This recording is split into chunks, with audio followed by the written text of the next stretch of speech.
we are going to discuss the EIDL Advancement Grant. So if you all are looking directly on my screen, you all can see that I am right on the page on SBA website, which is the Small Business Administration. In order to get to this page, all you have to do, let me go back, is just type in the EIDL Advance Grant, and all you have to do is click on this particular link. Okay. All right. So since we're currently on the page, let's go on and talk about what exactly is the advancement program, or what is the EIDL loan for. So first, what is the EIDL? The loan and the grant. So it started back in 2020, and this was in part of the COVID-19 economic disaster program, pretty much a relief program to small businesses that were affected by or due to COVID-19. So the target was pretty much originally when it started. I'm sure you all heard about the speculations or what originally happened, but the Small Business Administration, the loan was geared towards small businesses. However, before the PPP loan started, the SBA loan was started first. And pretty much everyone applies. So you have the large franchise to the large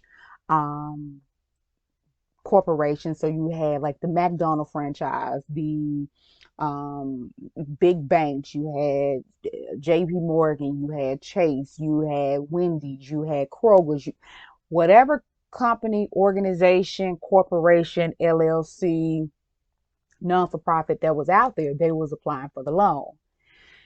And so originally the loan amount, well, the targeted amount that was given toward SBA, it dried up pretty quickly. So then they put rules and regulations in place to say, okay, now let's focus on who it's really targeted for, which is small businesses. So a small business is pretty much considered any business that pretty much has 500 or less employees. So you can be a sole proprietor, you could be actually a corporation, you could be a LLC, you name it. If you have 500 or less employees, you could be considered a small business. Now, so everyone knows about the EIDL loan, but what we're here to talk about is the EIDL Supplemental Targeted Advancement, which is a grant. All right. So let's talk about that. So what is it? The grant, again, is the EIDL COVID-19 Advancement Program grant. This is strictly targeted for individuals that stay or their business is located in a low income area. All right. So if you all are following along on the screen, that is great. If you have any questions, please hold off until the end of the presentation. All right. So I'm just going to throw out zip code. So let's do a Dallas, Texas 75221. Okay. So what we're going to do from here is it's going to pull up and it's going to say it's not found. So let's do 7522. Let's do this. All right.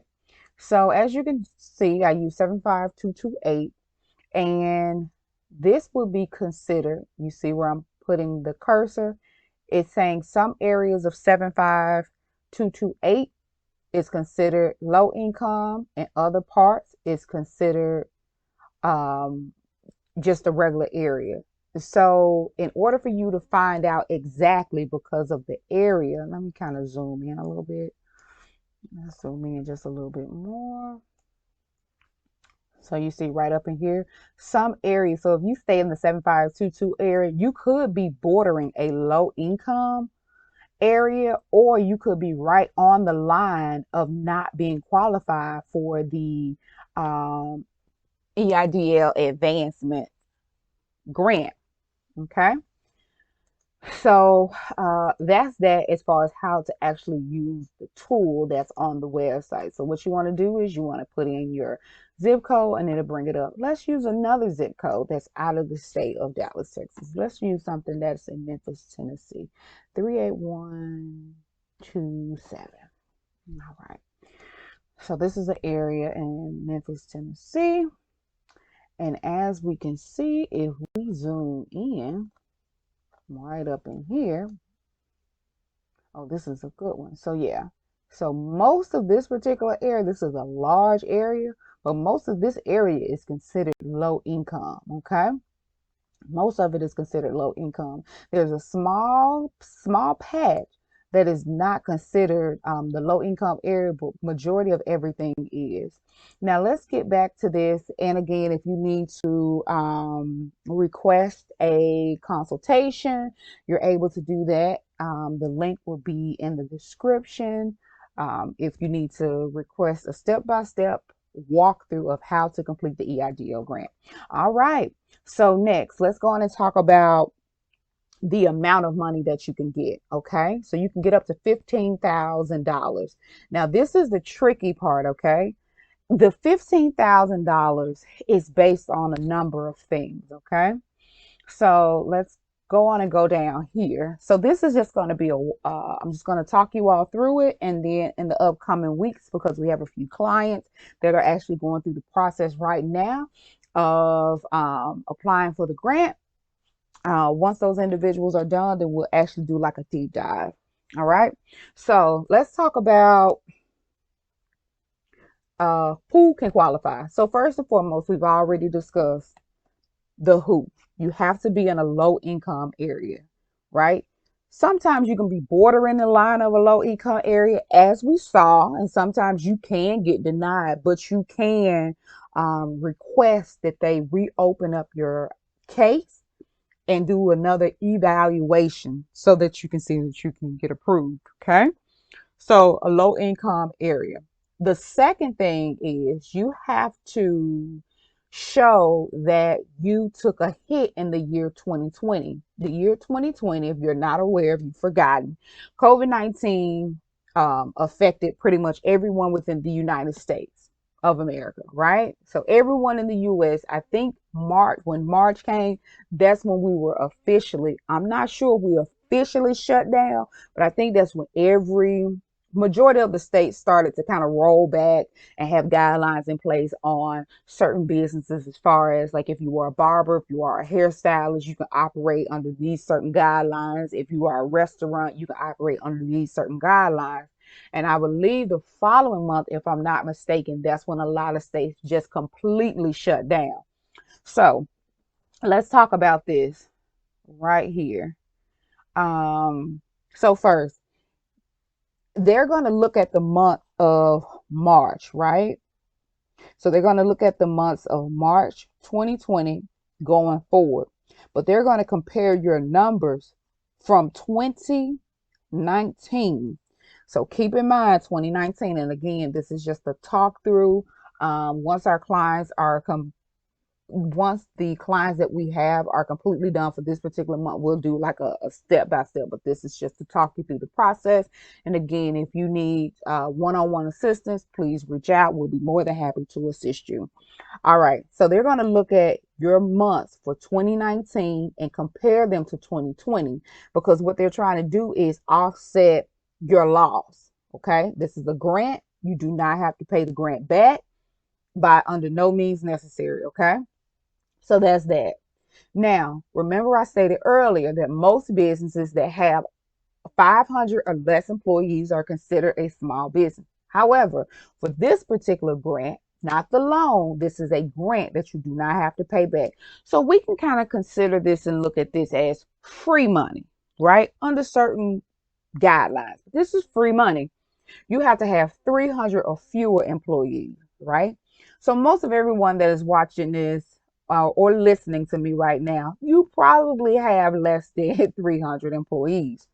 So an example would be in March of 2019, you made $5,000, right? But in the month of March 2020, you made, let's say you made $2,500. So from $5,000 to $2,500, that's a 50% decrease, right? Now, in order to get a certain amount of money, you have to be within a 30% reduction, or you have to be within a 50% reduction. In order to get in order to get all of the $15,000, you have to be at a 50% reduction in revenue. In order to get partial of the money, you have to be at a 30%. So taking it back, remember I used the example of March of 2019 versus March of 2020. We was at a 50%. So let's just say in March of 2020, you was an e-commerce business and your business was booming. But let's just say in May, you just didn't get any sales, right? Nothing. So for May and June, sales completely slowed down. But for the following year, right around that time, you made an average of $2,500, right? But for 2020, for May and June, you probably made on average $200 to $300. That means you qualify for both because it was a duration within the months of COVID. It was an 8-week consistency between May and June. So if there was 8 weeks between May, like 4 weeks in May and 4 weeks in June, you qualify. That's a 50% and more reduction. You're going to get the entire $15,000, right? So, just gonna wrap this up a little bit, but I just wanted to come to you all to let you all know that the EIDL advancement grant is available. I let you all know who is it targeted for. It's targeted for those individuals who are located in a low income area. I showed you all how to use the tool that is directly on the website. It's called the mapping tool. When you can apply right now. I believe it opened for everyone in June. So that was a month ago. So it opened up in the month of June. And where can you apply? All you have to do is go out to www.sba.gov. You want to click on the economic uh, injury disaster loan. Once you get to that point, it's going to be right below it, which is the advancement program. Okay. That is all that I have for you all today. I hope you all have a fantastic day, and I'll talk to you all again later. Have a good one. Bye bye.